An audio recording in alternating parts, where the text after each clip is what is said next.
ਵਾਹਿਗੁਰੂ ਜੀ ਕਾ ਖਾਲਸਾ ਵਾਹਿਗੁਰੂ ਜੀ ਕੀ ਫਤਿਹ। ਮੈਂ ਤੁਹਾਡੀ ਹੋਸਟ ਨੀਲਮ ਕੌਰ ਤੇ ਮੈਂ TV84 ਦੇ ਸਾਰੇ ਦਰਸ਼ਕਾਂ ਤੇ ਸਰੋਤਿਆਂ ਦਾ ਦਿਲੀ ਸਵਾਗਤ ਕਰਦੀ ਹਾਂ ਪ੍ਰੋਗਰਾਮ ਸੱਚੋ ਸੱਚ ਵਿੱਚ, ਜਿਹੜੇ ਇਸ ਪ੍ਰੋਗਰਾਮ ਨਾਲ ਦੇਸ਼ਾਂ ਵਿਦੇਸ਼ਾਂ ਤੋਂ ਜੁੜ ਚੁੱਕੇ ਨੇ। ਖਾਲਸਾ ਅਫੇਅਰ ਸੈਂਟਰ ਦੇ ਸੰਚਾਲਕ ਡਾਕਟਰ ਅਮਰਜੀਤ ਸਿੰਘ ਜੀ ਰੋਜ਼ਾਨਾ ਹੀ ਤਰ੍ਹਾਂ ਸਟੂਡੀਓ ਵਿੱਚ ਮੇਰੇ ਨਾਲ ਹਾਜ਼ਰ ਨੇ। ਆਓ ਨਾਲ ਮਿਲ ਕੇ ਅੱਜ ਦੀਆਂ ਵਿਚਾਰ ਚਰਚਾਵਾਂ ਕਰਦੇ ਹਾਂ। जी डॉक्टर साहब वाहिगुरू जी का खालसा वाहिगुरू जी की फतेह। जी डॉक्टर साहब जी थोड़ा निੱਘਾ स्वागत है प्रोग्राम सच्चो सच। बहुत शुक्रिया जी डॉक्टर साहब आज 26 अप्रैल 2018 13 ਵਿਸਾਖ ਨਾਨਕ ਸ਼ਾਹੀ ਸੰਮਤ 550 ਦਾ ਦਿਨ ਹੈ ਤੇ ਡਾਕਟਰ ਸਾਹਿਬ ਪ੍ਰੋਗਰਾਮ ਸ਼ੁਰੂ ਕਰਨ ਤੋਂ ਪਹਿਲਾਂ ਅਸੀਂ ਆਪਣੇ ਦਰਸ਼ਕਾਂ ਤੇ ਸਰੋਤਿਆਂ ਨੂੰ ਹਮੇਸ਼ਾ ਤਰ੍ਹਾਂ ਦੱਸਦੀ ਹੈ ਵਿਊਅਰਸ, ਜੇ ਤੁਸੀਂ ਹੱਕ ਸੱਚ ਇਨਸਾਫ ਤੇ ਪੈਰਾ ਦਿੰਦਾ ਇੱਕੋ ਇੱਕ ਚੈਨਲ TV84 ਨੂੰ ਦੇਖਣਾ ਚਾਹੁੰਦੇ ਹੋ ਤਾਂ ਤੁਸੀਂ ਦੇਖ ਸਕਦੇ ਹੋ spectrum cable, RCN cable, Bell 5 cable in Canada, roku, ਚਾਦੂ ਬਾਕਸ, शावा, फेसबुक, ग्लोबल CPN ਦੀ ਐਪ ਰਾਹੀਂ, TV84 ਦੀ ਐਪ ਰਾਹੀਂ ਆਨਲਾਈਨ ਸਟ੍ਰੀਮਿੰਗ ਤੇ ਤੁਸੀਂ TV84 ਨੂੰ ਦੇਖ ਸਕਦੇ ਹੋ। ਵਿਊਅਰਸ, ਜੇ ਤੁਸੀਂ TV84 ਨਾਲ ਜਾਂ ਪ੍ਰੋਗਰਾਮ ਸੱਚੋ ਸੱਚ ਨਾਲ ਫੇਸਬੁੱਕ ਰਾਹੀਂ ਜੁੜੇ ਹੋ ਤਾਂ ਇਸ ਨੂੰ ਵੱਧ ਤੋਂ ਵੱਧ ਲਾਈਕ ਕਰੋ ਤੇ ਸ਼ੇਅਰ ਕਰੋ। ਸ਼ੁਕਰੀਆ, ਮਿਹਰਬਾਨੀ ਜੀ। ਡਾਕਟਰ ਸਾਹਿਬ ਪ੍ਰੋਗਰਾਮ ਸ਼ੁਰੂ ਕਰਦੇ ਹਾਂ ਅੱਜ ਦੇ ਪਹਿਲੇ ਅਹਿਮ ਇਸ਼ੂ ਦੇ ਨਾਲ। ਜੀ ਡਾਕਟਰ ਸਾਹਿਬ ਕੀ ਵਿਚਾਰਾਂ ਨੇ ਤੁਹਾਡੀਆਂ? ਦੇਖੋ, ਅਕਸਰ ਜਿਸ ਵਿਸ਼ੇ ਨੂੰ ਅਸੀਂ ਬਾਰ-ਬਾਰ ਛੂੰਹਦੇ ਹਾਂ, ਹੁਣ ਇਸ ਵੇਲੇ ਭਾਰਤ ਭਰ ਦੇ ਵਿੱਚ ਵੀ ਜਿਹੜੇ ਕੰਸਰਨਡ ਜਾਂ ਇਮਾਨਦਾਰ ਲੋਕ, ਵਕੀਲ ਨੇ, ਜੱਜ ਨੇ ਜਾਂ ਸ਼ਹਿਰੀ ਨੇ, ਔਰ ਬਾਹਰ ਵੀ ਜਿਹੜੇ ਉਸ ਖਿੱਤੇ ਨਾਲ ਸੰਬੰਧ ਰੱਖਦੇ ਨੇ, ਉਹਨਾਂ ਦੇ ਲਈ ਇਹ ਹੁਣ ਅਸਲ ਚਿੰਤਾ ਦਾ ਵਿਸ਼ਾ ਹੈ। ਕਿਉਂਕਿ ਅਸੀਂ ਤਾਂ ਲਗਾਤਾਰਤਾ ਨਾਲ ਪਿਛਲੇ 4 ਸਾਲ ਤੋਂ ਇਹ ਗੱਲ ਖਾਸ ਤੌਰ ਤੇ ਕਹੀ ਕਿ ਬੇਸ਼ੱਕ ਜੁਡੀਸ਼ਰੀ ਦਾ ਰੋਲ ਨਵੰਬਰ 84 ਦੇ ਹਵਾਲੇ ਨਾਲ ਜਾਂ ਉਸ ਤੋਂ ਪਹਿਲਾਂ ਵੀ ਸਿੱਖ ਮੁੱਦਿਆਂ ਦੇ ਉੱਤੇ ਜਦੋਂ ਅਸੀਂ ਸਰਦਾਰ ਕਪੂਰ ਸਿੰਘ ਹੋਰਾਂ ਦੀ ਆਪਣੀ ਜ਼ਿੰਦਗੀ ਦੀ ਕਹਾਣੀ ਸਾਚੀ ਸਾਖੀ ਪੜ੍ਹਦੇ ਕਿ ਕਿਵੇਂ 14-15 ਸਾਲ ਦੀ ਨੌਕਰੀ ਤੋਂ ਬਾਅਦ ਉਹਨਾਂ ਨੂੰ ICS ਤੋਂ ਇਸ ਲਈ ਡਿਸਮਿਸ ਕੀਤਾ ਗਿਆ ਕਿਉਂਕਿ ਉਹਨਾਂ ਨੇ ਡਿਪਟੀ ਕਮਿਸ਼ਨਰ ਕਾਂਗੜਾ ਹੁੰਦਿਆਂ ਜਿਹੜਾ ਸਰਕੂਲਰ ਉਸ ਵੇਲੇ ਦੇ ਗ੍ਰਹਿ ਮੰਤਰੀ ਪਟੇਲ ਨੇ ਪੰਜਾਬ ਦੇ ਗਵਰਨਰ ਚੰਦੂ ਲਾਲ ਤ੍ਰਿਵੇਦੀ ਰਾਹੀਂ ਭਿਜਵਾਇਆ ਸਾਰੇ ਜ਼ਿਲ੍ਹਿਆਂ ਦੇ ਡਿਪਟੀ ਕਮਿਸ਼ਨਰਸ ਨੂੰ ਕਿ ਸਿੱਖ ਸਾਰੇ criminal tribe and a menace to the law abiding Hindus ਕਿ ਸਿੱਖ ਇੱਕ ਜ਼ਰਾਇਮ ਪੇਸ਼ਾ ਕਬੀਲਾ ਨੇ ਤੇ ਕਾਨੂੰਨ ਮੰਨਣ ਵਾਲੇ ਹਿੰਦੂਆਂ ਦੇ ਲਈ ਇਹ ਖਤਰਾ ਨੇ। ਉਹਨਾਂ ਨੇ ਉਸ ਤੇ ਇਤਰਾਜ਼ ਕੀਤਾ ਔਰ ਉਹਨਾਂ ਦੇ ਉੱਤੇ ਝੂਠੇ ਕੇਸ ਕਰਪਸ਼ਨ ਦੇ ਬਣਾ ਕੇ ਉਹਨਾਂ ਨੂੰ ਡਿਸਮਿਸ ਕੀਤਾ ਗਿਆ। ਉਹਨਾਂ ਨੇ ਆਪਣੀ ਉਹ ਲੜਾਈ ਕਾਨੂੰਨੀ ਤੌਰ ਤੇ ਪਹਿਲਾਂ ਡਿਸਟ੍ਰਿਕਟ ਲੈਵਲ ਤੇ, ਫਿਰ ਪੰਜਾਬ ਹਾਈ ਕੋਰਟ ਜਿਹੜਾ ਕਿ ਉਦੋਂ ਸ਼ਿਮਲਾ ਹੁੰਦਾ ਸੀ, ਉਦੋਂ ਅਜੇ ਚੰਡੀਗੜ੍ਹ ਨਹੀਂ ਸੀ ਬਣਿਆ, ਉੱਥੇ ਲੜੀ ਔਰ ਫਾਈਨਲੀ ਉਹ ਸੁਪਰੀਮ ਕੋਰਟ ਤੱਕ ਗਏ। ਔਰ ਉਸ ਵੇਲੇ ਸੁਪਰੀਮ ਕੋਰਟ ਦੇ ਵਿੱਚ ਕਿਵੇਂ ਜਸਟਿਸ ਡਿਨਾਈ ਹੋਇਆ,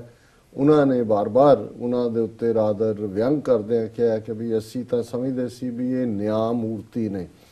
ਕਿਉਂਕਿ ਜਸਟਿਸ ਦੇ ਲਈ ਜਾਂ ਜੱਜ ਲਈ ਸ਼ਬਦ ਜਿਹੜਾ ਹਿੰਦੀ ਦਾ ਇਹਨਾਂ ਨੇ ਚੁਣਿਆ ਉਹ ਨਿਆਏ ਮੂਰਤੀ ਹੈ, ਪੰਜਾਬੀ 'ਚ ਜ਼ਾਹਰ ਹੈ ਨਿਆਂ ਮੂਰਤੀ ਹੈ। ਔਰ ਉਹਨਾਂ ਨੇ ਕਿਹਾ ਵੀ ਉਹਨਾਂ ਦੇ ਸਾਹਮਣੇ ਵੀ ਰਿਕਾਰਡ ਸੀ ਕੋਈ ਇਸ ਕਿਸਮ ਦੀ 14 ਸਾਲ ਦੀ ਸਰਵਿਸ ਦੇ ਦੌਰਾਨ ਬ੍ਰਿਟਿਸ਼ ਪੀਰੀਅਡ 'ਚ ਜਿਹੜਾ ਉਹਨਾਂ ਨੇ ਕੋਈ ਵੀ ਇਸ ਕਿਸਮ ਦੀ ਸਿਚੁਏਸ਼ਨ ਨਹੀਂ ਸੀ ਦੇਖੀ ਹੋਈ। ਲੇਕਿਨ ਉਹਨਾਂ ਨੇ ਇਹ ਕਿਹਾ ਕਿ ਭਾਈ ਅਲਟੀਮੇਟਲੀ ਉਹ ਨਿਆਂ ਮੂਰਤੀਆਂ ਨੇ ਨਿਆਂ ਨਹੀਂ ਕੀਤਾ ਕਿਉਂਕਿ ਨਹਿਰੂ ਦੇ ਨਾਲ ਪੰਗਾ ਲੈਣਾ ਕੌਣ ਅਫੋਰਡ ਕਰ ਸਕਦਾ ਸੀ। ਸੋ ਜ਼ਾਹਿਰ ਹੈ। ਔਰ ਉਸ ਤੋਂ ਬਾਅਦ ਹੀ ਉਹਨਾਂ ਨੇ ਕਨਕਲੂਡਿੰਗ ਕਮੈਂਟ ਕੀਤਾ ਸੀ ਕਿ ਭਾਈ ਹੁਣ ਸਥਿਤੀ ਬਦਲ ਗਈ, ਮੁਲਕ ਹਿੰਦੂ ਕਾ ਰਾਜ ਤਿਕੜੀ ਕਾ, ਗੁਰੂ ਰਾਖਾ ਪਾਈ ਸਿਖੜੇ ਕਾ, ਕਿ ਜੀ ਹੁਣ ਇਹਨਾਂ ਦੇ ਹੱਥ ਪਾਵਰ ਆਈ ਹੈ ਤੇ ਇਹ ਨਿਆਂ ਵਾਲੇ ਅਨਿਆਂ ਕਰਨਗੇ ਔਰ ਜਿਨ੍ਹਾਂ ਦੇ ਹੱਥ ਪਾਵਰ ਹੈ ਉਹਨਾਂ ਦਾ ਇੱਕੋ ਹੀ ਉਸ ਵੇਲੇ ਵੀ ਪ੍ਰਤਾਪ ਸਿੰਘ ਕੈਰੋਂ ਤੋਂ ਲੈ ਕੇ ਅਸੀਂ ਅਖੀਰਲੇ ਇਸ ਅਮਰਿੰਦਰ ਸਿੰਘ ਤੱਕ ਦੇਖਦੇ ਕਿ ਤੁੰਨ ਦਿਓ, ਰਗੜ ਦਿਓ, ਮਾਰ ਦਿਓ, ਚੱਕ ਦਿਓ, ਗਦਾਰਾਂ ਨੂੰ ਸਜ਼ਾ ਦਿਓ, ਅਸੀਂ ਆਹ ਕਰ ਦਿਆਂਗੇ ਉਹ ਕਰ ਦਿਆਂਗੇ। ਪੰਜਾਬ 'ਚ ਦੇ ਸੂਬੇਦਾਰ ਰੱਖੇ ਹੁੰਦੇ ਨੇ ਔਰ ਦਿੱਲੀ 'ਚ ਬੈਠੇ ਜਿਹੜੇ ਨੇ ਉਹ ਕਿਵੇਂ ਜੁਡੀਸ਼ਰੀ ਨੂੰ ਵੀ ਇਸਤੇਮਾਲ ਕਰਦੇ ਨੇ। ਫਿਰ ਅਸੀਂ ਦੇਖਦੇ ਹਾਂ ਕਿ ਸਾਡੇ ਸਾਹਮਣੇ ਜੂਨ 84, ਨਵੰਬਰ 84 ਵਾਪਰਿਆ ਔਰ ਇਸ ਪੀਰੀਅਡ ਦੇ ਵਿਚਾਲੇ 47 ਤੋਂ 84 ਤੱਕ ਬਹੁਤ ਕੁਝ ਕੋਟ ਕੀਤਾ ਜਾ ਸਕਦਾ ਪਰ ਮੈਂ ਉਸ ਰਿਪੀਟ 'ਚ ਨਹੀਂ ਪੈਣਾ ਚਾਹੁੰਦਾ। ਨਵੰਬਰ 84 'ਚ ਸਿੱਖਾਂ ਦੀ ਨਸਲਕੁਸ਼ੀ ਹੋਈ ਕੱਲੀ ਦਿੱਲੀ ਦੇ ਵਿੱਚ ਹੀ। ਜੇ ਇਹਨਾਂ ਦਾ ਅਕਾਊਂਟ ਵੀ ਪੜ੍ਹੀਏ ਜਿਹੜੇ ਸਰਕਾਰੀ ਅੰਕੜੇ ਨੇ 4000 ਦੇ ਕਰੀਬ ਸਿੱਖ ਜਿਉਂਦੇ ਦਿੱਲੀ 'ਚ ਸਾੜੇ ਗਏ, ਹਾਲਾਂਕਿ ਫਿਗਰ 8 ਤੋਂ 10,000 ਹੈ ਕੱਲੀ ਦਿੱਲੀ 'ਚ। ਜੇ ਅਸੀਂ ਦਿੱਲੀ ਦੀਆਂ ਜਿਹੜੀਆਂ ਆਬਾਦੀਆਂ ਸਾਫ਼ ਕਰ ਦਿੱਤੀਆਂ ਗਈਆਂ, ਤਰਲੋਕਪੁਰੀ, ਮੰਗੋਲਪੁਰੀ, ਸੁਲਤਾਨਪੁਰੀ। ਹੁਣ ਉੱਥੇ ਸੁਪਰੀਮ ਕੋਰਟ ਦੇ ਸਾਹਮਣੇ ਵੀ ਲਗਭਗ 4 ਦਿਨ ਇਹ ਖੂਨ ਦੀ ਹੋਲੀ ਸਿੱਖਾਂ ਦੇ ਖੂਨ ਦੀ ਖੇਡੀ ਗਈ, ਨੰਗਾ ਨਾਚ ਹੋਇਆ, ਉੱਥੇ ਹੀ ਜਸਟਿਸ ਬੈਠੇ ਸਨ, ਉੱਥੇ ਹੀ ਅਦਾਲਤਾਂ ਸਨ। ਲੇਕਿਨ ਇੱਥੇ ਕੋਈ ਕੁੱਤਾ ਮਰ ਜਾਏ ਤਾਂ ਉਹਦਾ ਸੂ ਮੋਟੋ ਨੋਟਿਸ ਲਿਆ ਹੁੰਦਾ ਹੈ, ਜੁਡੀਸ਼ਰੀ ਜਿਹੜੀ ਹੈ ਉਹ ਬਿਲਕੁਲ ਚੁੱਪ ਰਹੀ। ਔਰ ਫਿਰ ਉਸ ਤੋਂ ਬਾਅਦ 34 ਸਾਲ ਨੇ, ਜਿਹਦੇ ਜੇ ਤੁਸੀਂ ਲੋਅਰ ਲੈਵਲ ਦੇ ਜੱਜਾਂ ਤੋਂ ਲੈ ਕੇ ਉੱਪਰ ਤੱਕ ਦੇਖੋ ਕਿ ਉਹਨਾਂ ਨੇ ਡੈਲੀਬਰੇਟਲੀ ਉਸ ਸਾਰੇ ਪਾਰਟ ਨੂੰ ਜਿਹੜਾ ਉਹ ਡਿਫੈਂਡ ਕੀਤਾ, ਜਿਹੜੇ ਲੋਕ ਕਾਤਲ ਸੀ। ਔਰ ਇਹ ਹੀ ਦੁਹਰਾ ਫਿਰ 2002 ਚ ਗੁਜਰਾਤ ਮੁਸਲਮਾਨਾਂ ਦੇ ਕਤਲੇਆਮ ਨਸਲਕੁਸ਼ੀ ਤੋਂ ਬਾਅਦ ਵੀ ਹੋਇਆ। ਔਰ ਨਵੰਬਰ 84 ਦੀ ਨਸਲਕੁਸ਼ੀ ਤੋਂ ਬਾਅਦ ਜਿਹੜਾ ਇਮੀਡੀਏਟ ਜਿਹੜਾ ਜਦੋਂ ਲੌਂਗੋਵਾਲ ਦੇ ਨਾਲ ਅਕੋਰਡ ਰਾਜੀਵ ਗਾਂਧੀ ਨੇ ਕੀਤਾ, ਔਰ ਉਹਦੇ ਥੱਲੇ ਸੀ ਜੀ ਕਿ ਨਵੰਬਰ 84 ਦੀ ਸਿੱਖ ਨਸਲਕੁਸ਼ੀ ਦੀ ਪੂਰੀ ਜਾਂਚ ਹੋਏਗੀ। ਉਹਨਾਂ ਨੇ ਕਿਹਾ ਜੀ ਬਿਲਕੁਲ ਅਸੀਂ ਕਮਿਸ਼ਨ ਬਿਠਾਵਾਂਗੇ। ਮਿਸ਼ਰਾ ਕਮਿਸ਼ਨ ਬਣਿਆ, ਰੰਗਾਨਾਥ ਮਿਸ਼ਰਾ ਜੀ। ਔਰ ਉਸ ਰੰਗਾਨਾਥ ਮਿਸ਼ਰਾ ਨੇ ਰਾਜੀਵ ਗਾਂਧੀ ਨੂੰ ਵੀ ਬਿਲਕੁਲ ਬਰੀ ਕੀਤਾ, ਔਰ ਇਨਾਮ ਦੇ ਤੌਰ ਤੇ ਉਹ ਫਿਰ ਮੈਂਬਰ ਪਾਰਲੀਮੈਂਟ ਵੀ ਬਣਿਆ। ਉਸ ਤੋਂ ਬਾਅਦ ਉਹ ਮਾਈਨੋਰਟੀ ਕਮਿਸ਼ਨ ਦਾ ਚੇਅਰਮੈਨ ਵੀ ਬਣਿਆ। ਔਰ 34 ਸਾਲਾਂ ਤੋਂ ਅਸੀਂ ਦੇਖਦੇ ਹਾਂ ਕਿ ਮਿਸ਼ਰੇ ਤੋਂ ਲੈ ਕੇ ਫਿਰ ਨਾਨਾਵਤੀ ਕਮਿਸ਼ਨ ਤੱਕ ਜਿਹੜਾ ਵਾਜਪਾਈ ਨੇ ਬਣਾਇਆ, ਇਹ ਸਾਰੇ ਹੀ ਜੱਜ ਸਨ। ਲੇਕਿਨ ਇਹ ਸੋ ਸਾਡੇ ਐਂਗਲ ਤੋਂ ਤਾਂ ਅਸੀਂ ਬਹੁਤ ਪਹਿਲਾਂ ਹੀ ਸਰ ਕਪੂਰ ਸਿੰਘ ਦੇ ਪੀਰੀਅਡ ਤੋਂ ਹੀ ਇਹ ਅਸੀਂ ਦੇਖ ਲਿਆ ਸੀ ਕਿ ਮੁਲਕ ਹਿੰਦੂ ਕਾ ਤੇ ਗੁਰੂ ਰਾਖਾ ਪਾਈ ਸਿੱਖੜੇ ਕਾ। ਤਿਕੜੀ ਬਦਲਦੀ ਰਹਿੰਦੀ ਹੈ। ਤਿਕੜੀ ਉਹ ਨਹਿਰੂ, ਪਟੇਲ, ਚੰਦੂ ਲਾਲ ਤ੍ਰਿਵੇਦੀ ਦੀ ਸੀ, ਜਾਂ ਇੰਦਰਾ ਗਾਂਧੀ ਔਰ ਪੀਸੀ ਸੇਠੀ, ਜਾਂ ਨਰਸਿਮਹਾ ਰਾਓ ਤੇ ਪੰਜਾਬ 'ਚ ਬੇਅੰਤ ਸਿੰਘ ਦੀ ਸੀ, ਜਾਂ ਅੱਜ ਨਰਿੰਦਰ ਮੋਦੀ ਤੇ ਰਾਜਨਾਥ ਸਿੰਘ ਔਰ ਅਮਰਿੰਦਰ ਸਿੰਘ ਦੀ ਹੈ। ਉਹਦੇ ਨਾਂ ਹੀ ਬਦਲੇ ਨੇ ਕਿਉਂਕਿ ਉਹਦੇ ਲਈ 3 ਕਰੈਕਟਰ, ਜਿਨ੍ਹਾਂ ਨੇ ਇੱਕ ਜਿਹੜਾ ਦਿੱਲੀ 'ਚ ਬੈਠਾ ਪ੍ਰਾਈਮ ਮਿਨਿਸਟਰ ਹੋਣਾ ਹੈ, ਇੱਕ ਉਹਨਾਂ ਦਾ ਹੋਮ ਮਿਨਿਸਟਰ ਹੈ, ਇੱਕ ਪੰਜਾਬ ਦਾ ਮੁੱਖ ਮੰਤਰੀ ਜਾਂ ਗਵਰਨਰ ਰੂਲ ਵੇਲੇ ਸਿੱਧਾ ਆਰਡਰ ਨਹੀਂ ਤਾਂ ਮੁੱਖ ਮੰਤਰੀ। ਇਸੇ ਲਈ ਸੂਬੇਦਾਰ ਨੇ, ਕਿਉਂਕਿ ਮੁਗਲਿਆ ਸਲਤਨਤ ਦੇ ਵੇਲੇ ਜਿਹੜੇ ਜਿਵੇਂ ਦਿੱਲੀ, ਲਾਹੌਰ, ਸਰਹੰਦ, ਦਿੱਲੀ ਤਾਂ ਉਹਨਾਂ ਦੀ ਕੈਪੀਟਲ ਸੀ, ਲਾਹੌਰ, ਸਰਹੰਦ, ਉਹਦੇ ਸੂਬੇਦਾਰ ਹੁੰਦੇ ਸੀ ਔਰ ਉਹਨਾਂ ਨੇ ਉਹੀ ਹੁਕਮ ਵਜਾਣਾ ਹੁੰਦਾ ਸੀ ਜਿਹੜਾ ਉੱਤੋਂ ਆਉਂਦਾ ਸੀ। ਹੁਣ ਵੀ ਅਸੀਂ ਜੇ ਦੇਖੀਏ ਸਿੱਖਾਂ ਦੇ ਮਾਮਲੇ 'ਚ ਕੀ ਅਦਰਵਾਈਜ਼ ਵੀ 1 ਸਾਲ ਤੋਂ ਜ਼ਿਆਦਾ ਅਮਰਿੰਦਰ ਸਿੰਘ ਨੂੰ ਹੋ ਗਿਆ, ਵਜ਼ੀਰ 10-12 ਵਧਾਉਣੇ ਸੀ। ਸਾਲ ਜਿਹੜਾ ਉਹ ਜਦੋਂ ਤੱਕ ਜਾ ਕੇ ਫਿਰ ਰਾਹੁਲ ਗਾਂਧੀ ਨੇ ਪ੍ਰਵਾਨਗੀ ਨਹੀਂ ਦਿੱਤੀ ਕੱਲੇ ਨਾਂ ਦੀ, ਉਹ ਜਿਹੜਾ ਪੰਜਾਬ ਦੇ ਵਿੱਚ ਉਹ ਕੋਈ ਮੰਤਰੀ ਨਹੀਂ ਬਣਾ ਸਕਿਆ। ਹੁਣ ਉਹਦੇ 'ਚ ਰਾਹੁਲ ਗਾਂਧੀ ਕੀ ਜਾਣਦਾ ਜਾਂ ਉਹਦਾ ਕੀ ਲਾਗਾ ਦੇ ਗਿਆ ਪੰਜਾਬ ਦੇ ਨਾਲ। ਪਰ ਇਹ ਗੱਲ ਬਾਰ-ਬਾਰ ਸਾਬਤ ਕਰਦੀ ਹੈ ਇਸ ਗੱਲ ਨੂੰ ਕਿ ਵੀ ਇਹ ਸੂਬੇਦਾਰ ਨੇ ਔਰ ਅਲਟੀਮੇਟਲੀ ਪਾਵਰ ਸੈਂਟਰ ਜਿਹੜਾ ਹੈ ਉਹ ਦਿੱਲੀ ਦੇ ਵਿੱਚ ਹੈ, ਉਹ ਬੀਜੇਪੀ ਹੋਏ ਜਾਂ ਕਾਂਗਰਸ ਹੋਏ। 2014 ਤੋਂ ਜਦੋਂ ਤੋਂ ਸਿੱਧੀ ਹਕੂਮਤ ਹੀ ਆਰਐਸਐਸ ਦੇ ਹੱਥ 'ਚ ਆਈ ਔਰ ਜੇ ਰੰਗਾਨਾਥ ਮਿਸ਼ਰਾ ਨੇ ਰਾਜੀਵ ਗਾਂਧੀ ਨੂੰ ਬਰੀ ਕੀਤਾ ਔਰ ਨਵੰਬਰ 84 ਦਾ ਕੋਈ ਦੋਸ਼ੀ ਜਗਦੀਸ਼ ਟਾਈਟਲਰ, HKL ਭਗਤ, ਸਜਨ ਕੁਮਾਰ, ਕਮਲਨਾਥ, ਇਹ ਸਾਰੇ ਜਿਹੜੇ ਨੇ ਬਿਲਕੁਲ ਆਫ ਦਾ ਹੁੱਕ ਰਹੇ। ਤੇ ਫਿਰ ਮੋਦੀ ਨੇ ਇਹ ਦੇਖਦੇ ਆ ਕਿ ਵੀ ਇਹ ਤਾਂ ਖਾਨਦਾਨੀ ਤੌਰ ਦੇ ਉੱਤੇ ਹੀ ਸਾਡੇ ਲਾਇਲ ਨੇ ਔਰ ਉਹਨਾਂ ਨੇ ਉਹਦੇ ਭਣੇਵੇਂ ਨੂੰ, ਸਕੇ ਭਣੇਵੇਂ ਨੂੰ, ਜਿਹੜਾ ਅੱਜ ਦੀਪਕ ਮਿਸ਼ਰਾ ਹੈ, ਜਿਹੜਾ ਬਹੁਤ ਕੰਟਰੋਵਰਸ਼ੀਅਲ ਸੀ, ਬੜੇ ਘਟੀਆ ਕਿਸਮ ਦੀਆਂ ਇਹਦੀਆਂ ਜਜਮੈਂਟਸ ਰਹੀਆਂ, ਇਹਨੂੰ ਚੀਫ ਜਸਟਿਸ ਬਣਾ ਦਿੱਤਾ। ਹੁਣ ਦੀਪਕ ਮਿਸ਼ਰੇ ਨੇ ਪਿਛਲੇ ਪੀਰੀਅਡ ਦੇ ਵਿੱਚ, ਇਸ ਤੋਂ ਪਹਿਲਾਂ ਇੱਕ ਪੱਗ ਵਾਲਾ ਵੀ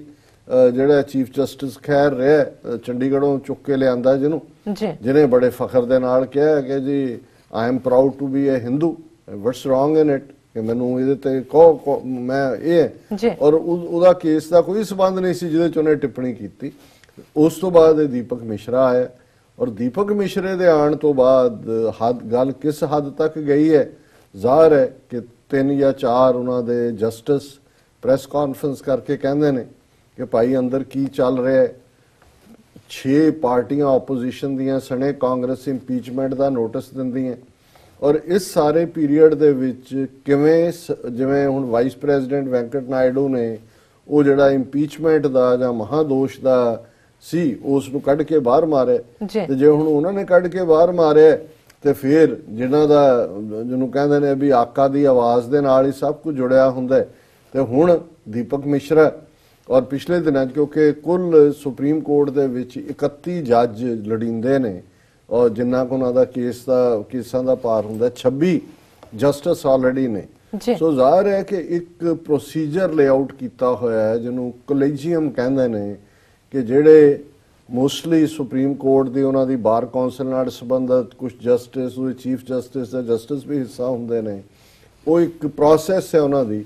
ਕਿ ਕੋਲੀਜੀਅਮ ਰਿਕਮੈਂਡ ਕਰਦਾ ਹੈ ਦੋ ਨਾਂ ਜਿਵੇਂ ਜਿਹਨੂੰ ਜਸਟਿਸ ਬਣਾਉਣਾ ਹੈ ਸੁਪਰੀਮ ਕੋਰਟ ਦਾ। ਸੋ ਇਸ ਵਾਰ ਕੋਲੀਜੀਅਮ ਨੇ ਜਿਹੜਾ ਸੀਨੀਅਰ ਮੋਸਟ ਜਿਹੜੇ ਦੋ ਨਾਂ ਜਿਹਦੇ 'ਚ ਨੰਬਰ ਪਹਿਲਾ ਨਾਂ ਉਹਨਾਂ ਨੇ ਰਿਕਮੈਂਡ ਕੀਤਾ KM ਜੋਸਫ ਦਾ ਜੀ, ਔਰ ਇਹ ਉੱਤਰਾਖੰਡ ਦਾ ਚੀਫ ਜਸਟਿਸ ਹੈ ਜੋਸਫ। ਔਰ ਇਹ ਉਹੀ ਜੋਸਫ ਹੈ ਜਿਹਨੇ ਜਦੋਂ ਕਿ ਇਹਨਾਂ ਨੇ ਗਵਰਨਰ ਨੂੰ ਇਸਤੇਮਾਲ ਕਰਕੇ ਉੱਤਰਾਖੰਡ 'ਚ ਕਾਂਗਰਸ ਦੀ ਗਵਰਨਮੈਂਟ ਜਿਹੜੀ ਆ ਉਹ ਡਿਸਮਿਸ ਕਰਾ ਦਿੱਤੀ ਸੀ, ਤੇ ਉਹ ਪਟੀਸ਼ਨ ਜਦੋਂ ਉੱਤਰਾਖੰਡ ਹਾਈ ਕੋਰਟ ਦੇ ਕੋਲ ਗਈ ਤੇ ਇਸ ਦੇ ਬੈਂਚ ਨੇ ਜਸਟਿਸ ਜੋਸਫ ਦੇ ਉਸ ਗਵਰਨਰ ਦੇ ਆਰਡਰ ਨੂੰ ਅਨਕਨਸਟੀਟਿਊਸ਼ਨਲ ਕਹਿ ਕੇ ਕਾਂਗਰਸ ਦੀ ਹਕੂਮਤ ਜਿਹੜੀ ਹੈ ਉਹ ਬਹਾਲ ਕਰ ਦਿੱਤੀ ਸੀ। ਸੋ ਜ਼ਾਹਰ ਹੈ ਕਿ ਇਹ ਜਿਹਨੂੰ ਕਹਿੰਦੇ ਨੇ ਗੋਇੰਗ ਬਾਈ ਦਾ ਬੁੱਕ, ਜੀ ਜੋਸਫ ਨਾਂ ਤੋਂ ਜ਼ਾਹਰ ਹੈ ਇਹ ਕ੍ਰਿਸਚੀਅਨ ਹੋਏਗਾ। ਉਸ ਚੋਂ ਵੀ ਅੱਗੋਂ ਲੱਗਦਾ ਹੈ ਕਿ ਮੋਸਟਲੀ ਜਿਹੜਾ ਹੈ ਉਸ ਦਾ ਸੰਬੰਧ ਦਲਿਤ ਭਾਈਚਾਰੇ ਨਾਲ ਹੋਏਗਾ। ਹੁਣ ਇਹ ਤਿੰਨੋਂ ਹੀ ਗੱਲਾਂ ਹਿੰਦੂਤਵੀ ਸਰਕਾਰ ਦਿੱਲੀ ਦੀ ਕਿਵੇਂ ਟੋਲਰੇਟ ਕਰ ਸਕਦੀ ਹੈ ਕਿ ਸੁਪਰੀਮ ਕੋਰਟ 'ਚ ਇਸ ਕਿਸਮ ਦਾ ਕੋਈ ਜਸਟਿਸ ਆਏ ਜਿਹੜਾ ਸਟਾਰਕਲੀ ਓਨੈਸਟ ਹੋਏ, ਔਰ ਇਸ ਕਿਸਮ ਦੇ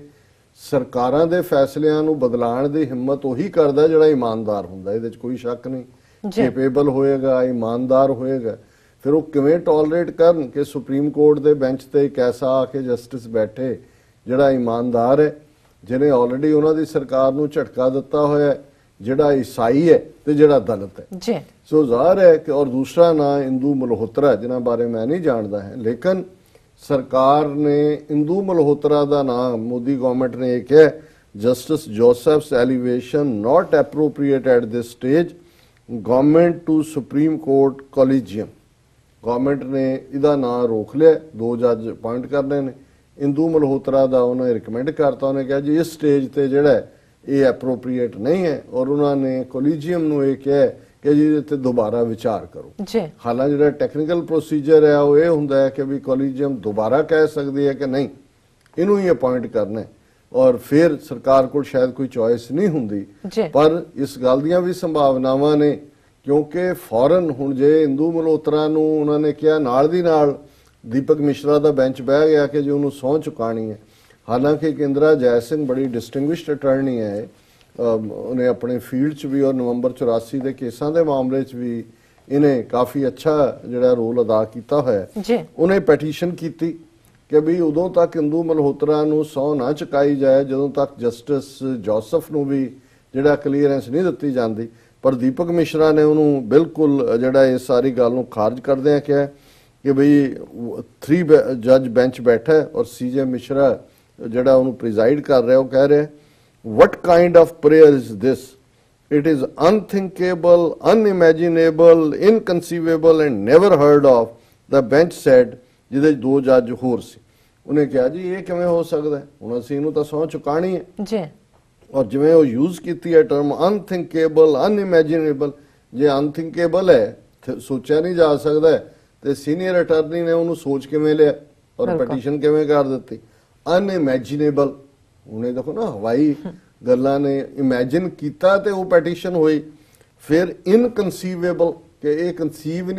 ਕਨਸੀਵ ਹੁੰਦਾ, ਤੁਸੀਂ ਇਮੇਜਿਨ ਕੀਤਾ, ਥਿੰਕ ਕੀਤਾ, ਕਨਸੀਵ ਹੋਇਆ, ਤੁਸੀਂ ਲਿਖਿਆ, ਤੁਸੀਂ ਪੈਟੀਸ਼ਨ ਕੀਤੀ। ਪਰ ਇਹ ਗੱਲ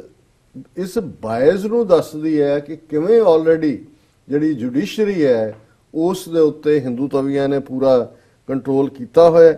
ਔਰ ਉਹਦੇ ਚ ਉਹਨੇ ਜਿਹੜਾ ਉਸ ਨੂੰ ਸਹੁੰ ਚੁਕਾ ਦਿੱਤੀ ਹੈ ਔਰ ਗੱਲ ਅੱਗੇ ਤੋਰ ਲਈ ਹੈ। ਹੁਣ ਗੱਲ ਕੱਲੀ ਇਹ ਨਹੀਂ ਹੈ, ਮੈਂ ਦੇਖ ਰਿਹਾ ਸੀ ਕਿ ਬਹੁਤ ਸਾਰੀਆਂ ਟਿੱਪਣੀਆਂ ਜਿਹਦੇ ਚ ਕਿ ਬਹੁਤ ਸਾਰੇ ਸਿਆਣੇ ਲੋਕ ਇਸ ਸਾਰੇ ਦੇ ਨਾਲ ਉਹ ਕਹਿ ਰਹੇ ਨੇ ਕਿ ਜੀ ਇਹ ਬਹੁਤ ਮਾੜਾ ਹੋਇਆ ਔਰ ਮੈਂ ਦੇਖ ਰਿਹਾ ਸੀ ਕਿ ਈਵਨ ਨਵਕਿਰਨ ਸਿੰਘ ਜਿਹੜੇ ਕਿ ਸੀਨੀਅਰ ਅਟਾਰਨੀ ਨੇ ਪੰਜਾਬ ਹਰਿਆਣਾ ਹਾਈ ਕੋਰਟ ਚ, ਔਰ ਉਹਨਾਂ ਨੇ ਵੀ ਆਪਣਾ ਅੱਜ ਟਵੀਟ ਕੀਤਾ ਹੈ, if democracy has to survive a nationwide movement should be launched by lawyers to ensure elevation of Justice Joseph to the Supreme Court ਕਿ ਜੇ ਲੋਕਤੰਤਰ ਨੂੰ ਬਚਾਣਾ ਫਿਰ ਭਾਰਤ ਭਰ ਦੇ ਵਕੀਲਾਂ ਵੱਲੋਂ ਇੱਕ ਸੰਘਰਸ਼ ਵਿੱਢਿਆ ਜਾਣਾ ਚਾਹੀਦਾ ਹੈ ਕਿ ਜਸਟਿਸ ਜੋਸਫ ਨੂੰ ਸੁਪਰੀਮ ਕੋਰਟ ਦੇ ਵਿੱਚ ਜਿਹੜਾ ਜਸਟਿਸ ਥਾਪਿਆ ਜਾਏ ਸੋ ਜ਼ਾਹਰ ਹੈ ਕਿ ਹੁਣ ਜਿਹੜੀ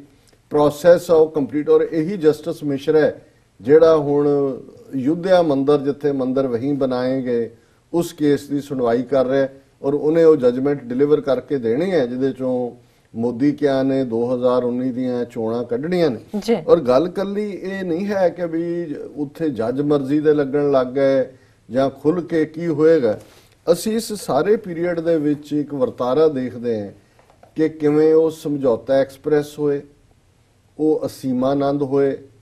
ਮੱਕਾ ਮਸਜਿਦ ਦੇ ਉੱਤੇ ਜਿਹੜੇ ਬਲਾਸਟ ਹੋਣ, ਮਾਲੇਗਾਉਂ ਦੇ ਜਿਹੜੇ ਦੋਸ਼ੀ ਹੋਣ, ਜਾਂ ਸਾਧਵੀ ਪ੍ਰਗਿਆ ਤੋਂ ਲੈ ਕੇ ਉਹ ਜਿਹੜੀ ਮਾਇਆ ਕੋਡਾਨੀ ਮਿਨਿਸਟਰ ਸੀ,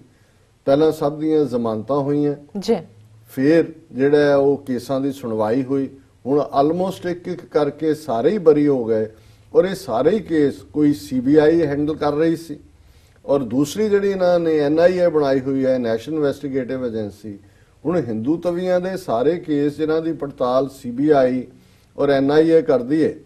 ਉਹਦੇ ਚੋਂ ਬਰੀ ਹੋ ਰਹੇ ਨੇ। ਹੁਣ ਪੰਜਾਬ ਦੇ 8-9 ਕੇਸ ਜਿਨ੍ਹਾਂ ਦੇ ਵਿੱਚ ਅੱਜ ਹੀ ਮੈਂ ਦੇਖ ਰਿਹਾ ਸੀ ਚੱਲ ਰਿਹਾ ਹੈਸ਼ਟੈਗ, ਹੁਣ ਆਲਮੋਸਟ 6 ਮਹੀਨੇ ਹੋ ਜਾਣੇ ਨੇ ਜੱਗੀ ਜੌਲ ਨੂੰ ਅਰੈਸਟ ਕੀਤੇ ਆ 4 ਨਵੰਬਰ ਤੋਂ, ਕਿ ਅੱਜ ਤੱਕ ਜਿਹੜੇ ਚਾਰਜ ਵੀ ਫਾਈਲ ਨਹੀਂ ਕੀਤੇ ਹੈ। ਔਰ ਜਿਹੜੇ 9 ਦੇ 9 ਕੇਸ ਨੇ ਪੰਜਾਬ 'ਚ ਅਖੌਤੀ ਹਿੰਦੂ ਲੀਡਰਾਂ ਦੇ ਮਰਡਰ ਦੇ, ਉਹ NIA ਦੇ ਹਵਾਲੇ ਕੀਤੇ ਨੇ। ਔਰ NIA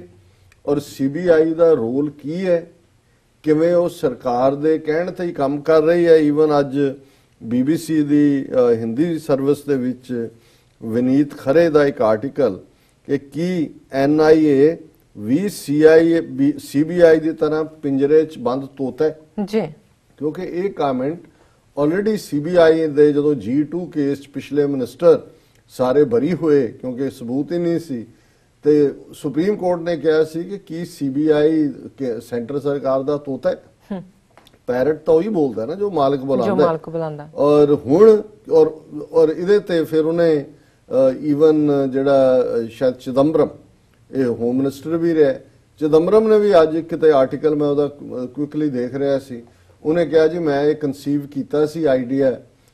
NIA ਦਾ ਕਿ ਸਾਡਾ ਇਨਵੈਸਟੀਗੇਟਿਵ ਏਜੰਸੀ ਇਸ ਲੈਵਲ ਦੀ ਬਣੇਗੀ ਜਿਵੇਂ ਅਮਰੀਕਾ 'ਚ FBI ਹੈ, ਇੰਗਲੈਂਡ ਦੇ ਵਿੱਚ ਸਕਾਟਲੈਂਡ ਯਾਰਡ ਹੈ, ਤਾਂ ਕਿ ਮੌਕੇ ਦੇ ਉੱਤੇ ਇਨਵੈਸਟੀਗੇਸ਼ਨ ਕਰਕੇ ਜਿਹੜਾ ਉਹ ਨਤੀਜੇ ਦਿੱਤੇ ਜਾਣਗੇ। ਪਰ ਉਹਨੇ ਕਿਹਾ ਵੀ ਇਹ ਵੀ ਜਿਹੜਾ ਜਿਵੇਂ ਦੀਆਂ ਪਹਿਲੀਆਂ ਆਮ ਸਟੇਟ ਦੀਆਂ ਨਕਮੀਆਂ ਪੁਲਿਸ ਹੁੰਦੀਆਂ, ਪੁਲਿਸ ਏਜੰਸੀਆਂ ਨੇ, ਉਹਨਾਂ ਦੇ ਲੈਵਲ ਤੇ ਚਲਾ ਗਿਆ। ਔਰ ਮੈਂ ਕੁਇਕਲੀ ਇਸ ਆਰਟੀਕਲ ਨੂੰ ਜਿਹੜਾ ਇੱਕ ਦਿਲਚਸਪ ਹੈ, ਔਰ ਉਹਦੇ 'ਚ ਉਹਨਾਂ ਨੇ ਕਿਹਾ ਕਿ ਵੀ 5 ਸਾਲ ਪਹਿਲਾਂ ਸੁਪਰੀਮ ਕੋਰਟ ਨੇ CBI ਨੂੰ ਪਿੰਜਰੇ 'ਚ ਬੰਦ ਤੋਤਾ ਤੇ ਮਾਲਕ ਦੀ ਆਵਾਜ਼ ਦੱਸਿਆ ਸੀ ਕਿ ਹਿਸ ਮਾਸਟਰਸ ਵੌਇਸ ਤੇ ਜਿਹੜਾ ਤੋਤਾ ਉਹਨਾਂ ਦਾ। ਹੁਣ ਸਵਾਲ ਹੈ ਕਿ ਜਿਹੜੀਆਂ ਦਹਿਸ਼ਤਗਰਦੀਆਂ ਘਟਨਾਵਾਂ ਨੇ ਉਹਨਾਂ ਦੇ ਲਈ ਜਿਹੜੀ NIA ਜਿਹਨੂੰ ਰਾਸ਼ਟਰੀ ਜਾਂਚ ਏਜੰਸੀ ਕਹਿੰਦੇ ਨੇ, ਕਿ ਇਹ ਵੀ ਪਿੰਜਰੇ ਦਾ ਤੋਤਾ ਔਰ ਮਾਲਕ ਦੀ ਆਵਾਜ਼ ਬਣ ਕੇ ਹੀ ਰਹਿ ਗਈ ਹੈ CBI ਦੀ ਤਰ੍ਹਾਂ। ਫਿਰ ਇਹ ਹੈ ਕਿ ਮਾਲੇਗਾਉਂ, ਅਜਮੇਰ, ਦਰਗਾਹ 'ਚ ਧਮਾਕੇ ਜਿਹੜੇ ਹੋਏ, ਚਰਮਪੰਥੀ ਘਟਨਾਵਾਂ ਜਿਹਦੇ 'ਚ ਫੰਡਾਮੈਂਟਲਿਸਟ ਹਿੰਦੂ ਜਿਹੜੇ ਸੀ ਉਹ ਇਨਵੋਲਵ ਸੀ, ਉਹਨਾਂ ਸਾਰਿਆਂ ਦੀ ਜਿਹੜੀ ਹੈ ਕਿ ਨਾ ਕਿ ਸਬੂਤਾਂ ਦੀ ਘਾਟ, ਇਸ ਦੇ ਥੱਲੇ ਉਹਨਾਂ ਦੀ ਜ਼ਮਾਨਤ ਹੋਈ, ਰਿਹਾਈ ਹੋਈ ਤੇ ਗਵਾਹ ਜਿਹੜੇ ਆ ਉਹ ਮੁਕਰਦੇ ਚਲੇ ਗਏ। ਫਿਰ ਇਹ ਆਇਆ ਕਿ 2008 ਜਿਹੜੇ ਮੁੰਬਈ ਧਮਾਕਿਆਂ ਤੋਂ ਬਾਅਦ ਦਹਿਸ਼ਤਗਰਦੀ ਦੀਆਂ ਘਟਨਾਵਾਂ ਹੋਈਆਂ, ਉਸ ਤੋਂ ਬਾਅਦ ਇਹ NIA ਬਣੀ ਸੀ। ਚਿਦੰਬਰਮ ਨੇ ਹੀ ਬਣਾਈ। ਉਹਨੇ ਕਿਹਾ ਜੀ ਮੈਂ ਸੋਚਿਆ ਸੀ ਇਹ ਸਾਡੀ ਸਕਾਟਲੈਂਡ ਯਾਰਡ ਜਾਂ FBI ਵਾਂਗ ਜਿਹੜੀ ਹੈ ਸਾਡੀ ਚੁਸਤ ਔਰ ਤੇਜ਼ ਤਰਾਰ ਏਜੰਸੀ ਹੋਏਗੀ। ਹੁਣ NIA ਵੈਬਸਾਈਟ ਇਹ ਕਹਿੰਦਾ ਹੈ ਕਿ ਹੁਣ ਤੱਕ 196 ਕੇਸ ਜਿਹੜੇ ਨੇ ਉਹਨਾਂ ਦੀ ਇਨਵੈਸਟੀਗੇਸ਼ਨ ਜਾਂ ਤਾਂ ਜਾਰੀ ਹੈ ਤੇ ਜਾਂ ਪੂਰੀ ਕਰ ਲਈ ਗਈ ਹੈ। ਹੁਣ ਇਹ ਵੀ ਗੱਲ ਇਸ ਵੀ ਈਵਨ ਉਹਨੇ ਕਿਹਾ ਕਿ ਵੀ BBC ਨੂੰ ਚਿਦੰਬਰਮ ਨੇ ਕਿਹਾ ਕਿ 2008 ਚ ਮੈਂ ਇਹ ਕਲਪਨਾ ਕੀਤੀ ਸੀ ਕਿ ਵੀ ਇਹ ਇਵੇਂ ਦੀ ਹੋਏਗੀ, ਪਰ ਹੁਣ ਹਾਲ ਇਹ ਹੈ ਕਿ ਵੀ ਸਾਰੇ ਹੀ ਜਿਹੜੇ ਦੋਸ਼ੀ ਨੇ, ਜਿਹੜੇ ਹਿੰਦੂ ਤਵੀ ਦਹਿਸ਼ਤਗਰਦ ਨੇ, ਉਹ ਰਿਹਾ ਹੋ ਰਹੇ ਨੇ। ਔਰ ਹੁਣ ਜਿਹੜਾ ਇਹ ਸਾਰਾ ਉਹ ਭਾਵੇਂ ਮੱਕਾ ਮਸਜਿਦ ਧਮਾਕੇ ਹੋਣ ਜਾਂ ਸੀਮਾਨੰਦ ਵਰਗੇ ਜਿਹੜੇ ਕੱਟੜ ਦਹਿਸ਼ਤਗਰਦ ਨੇ ਖੁਦ ਆਪਣੀ ਕਨਫੈਸ਼ਨਲ ਸਟੇਟਮੈਂਟ 'ਚ ਮੰਨਿਆ ਕਿ ਉਹਨੇ ਕਿਵੇਂ ਇਸ ਸਾਰੇ ਨੂੰ ਜਿਹੜਾ ਉਹ ਲਾਗੂ ਕੀਤਾ। ਫਿਰ ਉਹਨਾਂ ਨੇ ਕਿਹਾ ਕਿ ਵੀ ਇਹ ਜਿਹੜਾ ਇਹਨਾਂ ਨੂੰ 2006 ਦੇ ਵਿੱਚ ਮਾਲੇਗਾਉਂ ਵਾਲੀ ਇਹਨਾਂ ਨੂੰ ਜਾਂਚ NIA ਨੂੰ ਦਿੱਤੀ ਗਈ। 2007 ਸਮਝੌਤਾ ਐਕਸਪ੍ਰੈਸ ਜਿਹੜੇ ਬਲਾਸਟ ਹੋਏ ਜਾਂ ਮੱਕਾ ਮਸਜਿਦ ਅਜਮੇਰ ਸ਼ਰੀਫ ਧਮਾਕੇ ਹੋਏ, ਉਹਦੇ 'ਚ ਫਿਰ ਮੁਦਾਸਾ ਧਮਾਕੇ, ਫਿਰ RSS ਪ੍ਰਚਾਰਕ ਸੁਨੀਲ ਜੋਸ਼ੀ ਦੀ ਹੱਤਿਆ, ਕਿਉਂਕਿ ਸੁਨੀਲ ਜੋਸ਼ੀ ਸੀ ਜਿਹੜਾ ਅਸੀਮਾਨੰਦ ਦੀ ਤਰ੍ਹਾਂ ਹੀ ਆਪਣੀ ਜ਼ਬਾਨ ਖੋਲਣ ਲੱਗਾ ਸੀ ਔਰ ਇਹਨਾਂ ਨੇ RSS ਨੇ ਉਸ ਨੂੰ ਵੀ ਮਾਰ ਦਿੱਤਾ। ਫਿਰ ਉਹਨਾਂ ਨੇ ਕਿਹਾ ਕਿ ਵੀ ਅਜੇ ਤਾਂ 2006 ਦੇ ਜਿਹੜੇ ਮਾਲੇਗਾਂਵ ਧਮਾਕੇ ਨੇ ਅਜੇ ਤਾਂ ਟ੍ਰਾਇਲ ਸ਼ੁਰੂ ਨਹੀਂ ਹੋਇਆ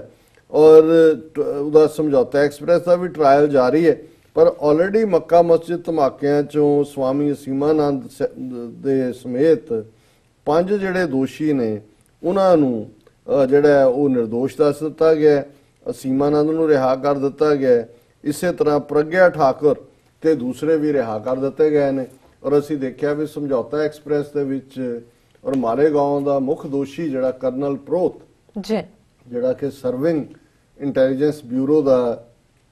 ਕਰਨਲ ਸੀ, ਨਾ ਸਿਰਫ ਉਹਨੂੰ ਰਿਹਾ ਕੀਤਾ ਗਿਆ ਬਲਕਿ ਜਦੋਂ ਰਿਹਾਈ ਵੇਲੇ ਫੌਜ ਦੀ ਪੂਰੀ ਟੁਕੜੀ ਉਹਨੂੰ ਲੈਣ ਆਈ, ਪੂਰੀ ਸ਼ਾਨ ਨਾਲ ਵਾਪਸ ਜਾ ਕੇ ਉਹ ਆਪਣੇ ਅਹੁਦੇ ਦੇ ਉੱਤੇ ਜਿਹੜਾ ਉਹ ਬਿਰਾਜਮਾਨ ਹੋ ਗਿਆ। ਔਰ ਇਹ ਜਿਹੜਾ ਉਹਦੇ 'ਚ ਉਹਨੇ ਪੀ ਚਿਦੰਬਰਮ ਨੇ ਕਿਹਾ ਕਿ ਵੀ ਇਹ ਹੁਣ ਤਾਂ ਇਹ ਨਜ਼ਰ ਆ ਰਿਹਾ ਹੈ ਕਿ ਵੀ NIA ਜਿਹੜੀ ਹੈ ਉਹ ਸਟੇਟ ਪੁਲਿਸ ਵਾਂਗ ਹੋ ਰਹੀ ਹੈ ਔਰ ਇਸੇ ਮਾਮਲੇ 'ਚ NIA ਨਾਲ ਜੁੜੇ ਜਿਹੜੇ ਮਾਮਲੇ ਨੇ ਉਹਨਾਂ 'ਚ ਸੀਨੀਅਰ ਪੱਤਰਕਾਰ ਹੈ ਪ੍ਰਵੀਨ ਸਵਾਮੀ, ਉਹਨੇ ਕਿਹਾ ਕਿ ਜੇ NIA ਸਬੂਤਾਂ ਨੂੰ ਲੈ ਕੇ ਇੰਨੀ ਕੁ ਭਰੋਸਾ ਰੱਖਦੀ ਸੀ ਤੇ ਫਿਰ ਹਾਈ ਕੋਰਟ 'ਚ ਕਿਉਂ ਨਹੀਂ ਲੈ ਕੇ ਗਈ ਉਹਨਾਂ ਸਬੂਤਾਂ ਨੂੰ। ਸੋ ਜ਼ਾਹਰ ਹੈ ਕਿ ਵੀ 90 ਦਿਨ ਦਾ ਟਾਈਮ ਹੁੰਦਾ ਜਦੋਂ ਵੀ ਤੁਸੀਂ ਕਿਸੇ ਦੀ ਵਕਾਲਤ ਕਰਨੀ ਹੈ, ਕਿਸੇ ਗੱਲ ਨੂੰ ਅੱਗੇ ਤੋਰਨਾ ਹੈ। ਫਿਰ ਉਹਨੇ BBC ਨੇ ਸਵਾਲ ਪੁੱਛਿਆ ਵੀ ਗਵਾਹ ਕਿਉਂ ਮੁੱਕਰ ਜਾਂਦੇ ਨੇ, ਫਿਰ ਉਹਨਾਂ ਨੇ ਕਿਹਾ ਜੀ ਉਹਦਾ ਹੁਣ ਮੱਕਾ ਮਸਜਿਦ ਮਾਮਲੇ 'ਚ 226 ਗਵਾਹ ਸੀ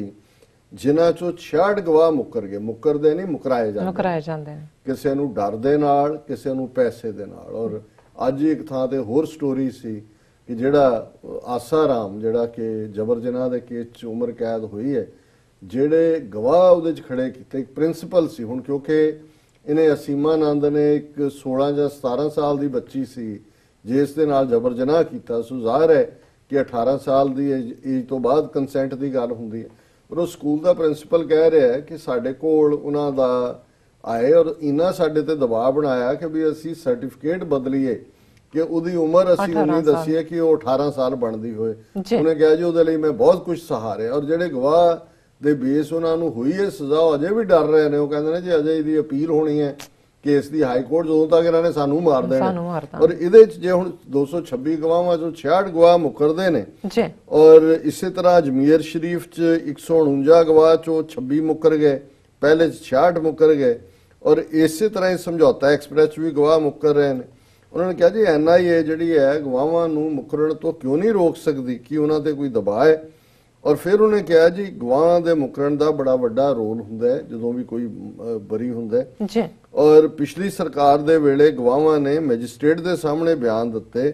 ਔਰ ਹੁਣ ਉਹ ਇਸ ਸਰਕਾਰ ਦੇ ਦੌਰਾਨ ਮੁਕਰ ਰਹੇ। ਅਜੇ ਪੁਲਿਸ ਕਸਟਡੀ ਤੁਸੀਂ ਕੋਈ ਬਿਆਨ ਦਿੱਤਾ ਤੁਸੀਂ ਅਦਾਲਤ 'ਚ ਮੁਕਰ ਸਕਦੇ ਹੋ, ਪਰ ਜੇ ਤੁਸੀਂ ਮੈਜਿਸਟ੍ਰੇਟ ਦੇ ਸਾਹਮਣੇ ਦਿੱਤਾ ਹੈ ਰਿਕਾਰਡਡ ਇਨ ਕੈਮਰਾ ਉਹਦੇ ਤੋਂ ਤੁਸੀਂ ਮੁਕਰ ਨਹੀਂ ਸਕਦੇ। ਲੇਕਿਨ ਉਹਨੇ ਕਿਹਾ ਜੀ ਜ਼ਾਹਰ ਹੈ ਵੀ ਇਹਦੇ 'ਚ ਕੋਈ ਸ਼ੱਕ ਕਰਨ ਵਾਲੀ ਗੱਲ ਤਾਂ ਨਹੀਂ ਹੈ ਕਿ ਉਹਨਾਂ ਤੇ ਦਬਾਅ ਹੁੰਦਾ ਤੇ ਦਬਾਅ, ਡਰ ਔਰ ਕਈ ਵਾਰੀ ਪੈਸਾ, ਲਾਲਚ, ਇਹ ਸਾਰੇ ਦੇ ਥੱਲੇ ਜਿਹੜਾ ਹੈ ਉਹ ਮੁਕਰ ਜਾਂਦੇ ਨੇ। ਫਿਰ ਉਹਨਾਂ ਨੇ ਕਿਹਾ ਜੀ ਕਿਵੇਂ ਜਿਹੜੀਆਂ ਪੋਲੀਟੀਕਲ ਏਜੰਸੀਜ਼ ਨੇ, ਰਾਜਸੀ ਪਾਰਟੀਆਂ ਨੇ, ਉਹ ਦਬਾਅ ਬਣਾਉਂਦੀਆਂ ਨੇ ਔਰ ਇਸ ਸਾਰੇ ਦੇ ਵਿੱਚ ਉਹਨਾਂ ਨੇ ਕਿਹਾ ਕਿ ਵੀ 4 ਨਾਂ ਬੜੇ ਅਹਿਮ ਨੇ। UPA ਦੌਰ 'ਚ ਬਣੀ NIA ਦੇ ਜਿਹੜੇ ਪਹਿਲੇ ਪ੍ਰਮੁੱਖ ਨੇ ਰਾਧਾ ਵਿਨੋਦ ਰਾਜੂ, SC ਸਿਨਹਾ, ਫਿਰ ਬਾਅਦ ਦੇ ਵਿੱਚ 2 ਹੋਰ ਬਣੇ, ਜਿੱਥੇ ਪਹਿਲੇ 2 ਜਿਹੜੇ ਬਣੇ ਉਹ ਕਾਂਗਰਸ ਦੇ ਨਜ਼ਦੀਕੀ ਸੀ ਤੇ ਅੱਜ ਸ਼ਰਦ ਕੁਮਾਰ ਤੇ YC ਮੋਦੀ ਜਿਹੜੇ ਨੇ ਉਹ ਭਾਰਤੀ ਜਨਤਾ ਪਾਰਟੀ ਦੇ ਨੇੜੇ ਨੇ। ਸੋ ਉਹਨਾਂ ਨੇ ਕਿਹਾ ਵੀ ਜਦੋਂ ਜਿਨ੍ਹਾਂ ਨੂੰ ਅਪਾਇੰਟ ਕੀਤਾ ਜਾਂਦਾ ਹੈ ਇਹਨਾਂ ਏਜੰਸੀਆਂ ਦੇ ਚੀਫ ਉਹ ਆਪਣੀ ਉਸੇ ਲੀਡਰਸ਼ਿਪ ਨਾਲ ਲਾਇਲ ਹੁੰਦੇ ਨੇ ਜਿਨ੍ਹਾਂ ਨੇ ਉਹਨਾਂ ਨੂੰ ਅਪਾਇੰਟ ਕੀਤਾ। ਸੋ ਇਨਵੈਸਟੀਗੇਸ਼ਨ ਵਾਲੀ ਜਾਂ ਦੂਸਰੀ ਗੱਲ ਤਾਂ ਕੋਈ ਰਹਿੰਦੀ ਨਹੀਂ। ਫਿਰ ਉਹਨਾਂ ਨੇ ਕਿਹਾ ਜੀ ਈਵਨ ਇਹੀ ਨਹੀਂ, ਜਦੋਂ ਉਹਨਾਂ ਨੂੰ ਲੱਗਦਾ ਹੈ ਕਿ ਵੀ ਕੇਸ ਲੰਬਾ ਹੋ ਰਿਹਾ ਤੇ ਜਿਹਨੂੰ ਅਪਾਇੰਟ ਕੀਤਾ ਹੁੰਦਾ ਉਹਦੀ ਟਰਮ ਵਧਾ ਦਿੰਦੇ ਨੇ, ਉਹਦੇ ਕਾਰਜਕਾਲ 'ਚ ਵਾਧਾ ਕਰ ਦਿੰਦੇ ਨੇ, ਉਹਦੇ 'ਚ ਕੋਈ ਰੂਲ ਦਾ ਜਿਹੜੀ ਆ ਉਹ ਪਾਬੰਦੀ ਨਹੀਂ ਹੁੰਦੀ। ਔਰ ਇਸ ਕਰਕੇ ਅਲਟੀਮੇਟਲੀ ਫਿਰ ਉਹਨਾਂ ਨੇ ਆਪਣੇ ਮਾਲਕਾਂ ਨੂੰ ਖੁਸ਼ ਕਰਨ ਲਈ ਫੈਸਲੇ ਦੇਣੇ ਹੁੰਦੇ ਨੇ। ਹੁਣ ਜਦੋਂ ਕੁੱਲ ਮਿਲਾ ਕੇ ਉਹਨਾਂ ਨੇ ਕਿਹਾ ਫਿਰ ਲੰਬਾ ਇੰਨਾ ਕੇਸ ਨੂੰ ਖਿੱਚ ਦਿੱਤਾ ਜਾਂਦਾ ਹੈ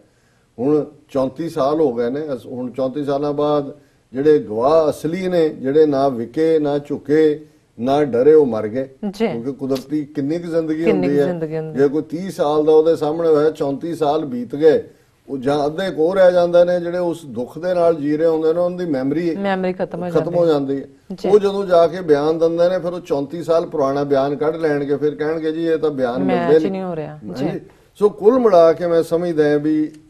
ਇਹ ਦੋਨੋਂ ਹੀ ਆਰਟੀਕਲ ਜਿਹੜੇ ਅੱਜ ਦੋਨੋਂ ਹੀ ਪ੍ਰਮੁੱਖ ਖਬਰਾਂ ਇੱਕ ਆਰਟੀਕਲ ਹੈ ਇੱਕ ਖਬਰ ਹੈ ਜੀ ਇਹ ਦੱਸ ਰਹੇ ਨੇ ਕਿ ਆਉਣ ਵਾਲੇ ਪੀਰੀਅਡ 'ਚ ਉਹ ਆਮ ਲੋਕਾਂ ਦਾ ਔਰ ਹੁਣ ਬਾਕੀ ਲੋਕ ਕਿਉਂ ਕਰ ਰਹੇ ਨੇ ਕਿ ਜੀ ਜਸਟਿਸ ਇਹਨਾਂ ਦੇ ਬਣ ਗਏ ਜਾਂ ਜੁਡੀਸ਼ਰੀ ਕਿਉਂਕਿ ਜਦੋਂ ਤੱਕ ਤਾਂ ਸਿੱਖਾਂ ਦੇ ਮਾਮਲਿਆਂ 'ਚ ਇਨਸਾਫ ਨਹੀਂ ਸੀ ਹੋ ਰਿਹਾ ਉਹ ਕਹਿੰਦੇ ਸੀ ਨਹੀਂ ਇਹ ਇਹਨਾਂ ਨੂੰ ਸਬਕ ਸਿਖਾਇਆ ਜਾਣਾ ਚਾਹੀਦਾ ਹੈ ਸਿੱਖਾਂ ਨੂੰ ਵੀ ਪਤਾ ਲੱਗਣਾ ਚਾਹੀਦਾ ਹੈ ਵੀ ਬੜੇ ਜਿਹੜੇ ਨੇ ਇਹ ਸਮਝਦੇ ਸੀ ਕਿ ਅਸੀਂ ਬੜੇ ਬਹਾਦਰ ਜੀ ਮੁਸਲਮਾਨਾਂ ਦੇ ਮਾਮਲੇ ਕਹਿੰਦੇ ਇਹ ਸਾਰੇ ਪਾਕਿਸਤਾਨੀ ਨੇ ਉਹ ਰਗੜਾ ਮਿਲਣਾ ਚਾਹੀਦਾ ਜੀ ਹੁਣ ਜਦੋਂ ਉਹ ਜਿਵੇਂ ਸਾਡੀ ਪੰਜਾਬੀ ਚ ਆਮ ਕਹਿੰਦੇ ਨੇ ਕਿ ਦੂਸਰੇ ਦੇ ਘਰ 'ਚ ਲੱਗੀ ਅੱਗ ਜਿਹੜੀ ਹੈ ਉਹ ਤਾਂ ਬਸੰਤਰ ਹੁੰਦੀ ਹੈ ਕਿਉਂਕਿ ਜਿਵੇਂ ਬਸੰਤ ਪੰਚਮੀ ਨੂੰ ਪੀੜਾ ਕਹਿੰਦੇ ਜੀ ਬਸੰਤਰ ਤੇ ਜਦੋਂ ਆਪਣੇ ਲੱਗ ਜਾਏ ਫਿਰ ਉਹ ਅੱਗ ਹੁੰਦੀ ਹੈ ਉਹ ਸਾੜ ਦਿੰਦੇ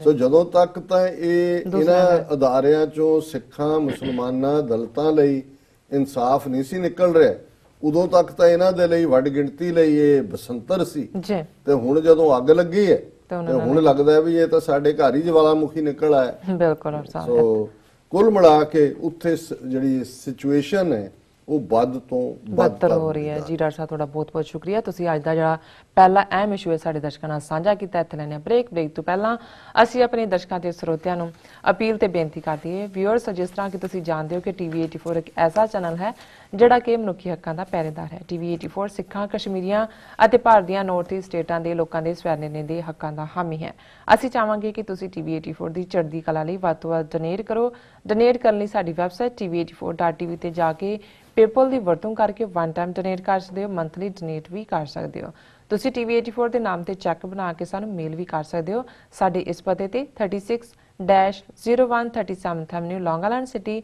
ਨਿਊਯਾਰਕ 11101 USA ਜਾਂ ਫਿਰ ਤੁਸੀਂ ਸਾਨੂੰ ਫੋਨ ਰਾਹੀਂ ਵੀ ਸੰਪਰਕ ਕਰ ਸਕਦੇ ਹੋ 5164060694 thank you so much viewers ਤੁਸੀਂ ਸਾਡੇ ਨਾਲ ਇਸ ਤਰ੍ਹਾਂ ਬਣੇ ਰਹਿਣਾ ਮਿਲਦੇ ਹਾਂ ਆਫਟਰ ਦਿਸ ਸ਼ਾਰਟ ਬ੍ਰੇਕ